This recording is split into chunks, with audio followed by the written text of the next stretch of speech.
Hi guys, good morning. So, nakauwi lang natin galing palengke at meron tayong nabiling ano to? Squid or nopos sa Bisaya. Sa Tagalog, ano nga sa Tagalog? Squid. So, ang gusto ng aking master ay magkilaw daw kami ito. So, tara, linisin natin guys. Iniisip ko pa rin siya sa Tagalog eh. Ano nga ito? Atong pusit. Ano ba? Tayo tiga Palawan, dapat kilala natin to as pusit. So, ikilaw po tayo ng pusit. Linisan muna natin. Kumakain din ba kayo guys ng kinilaw na pusit?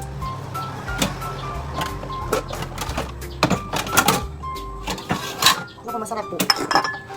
Lalo na pag ganitong sariwang-sariwa. Tapos kikilaw pa. Matamis. Matamis ang kinilaw na pusit. So, ito ang katawan at ito ang ulo. So, pag kikilaw kayo ng pusit, syempre hindi natin isasama ang mata. Ito ang kanyang tinta. Ito yung mga intestine, lamang loob.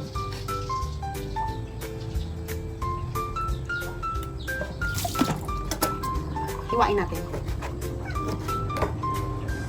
Ganyan na. Bite size.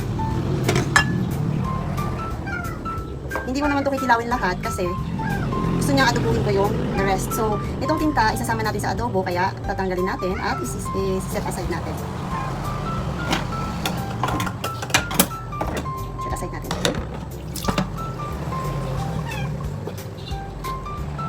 Next.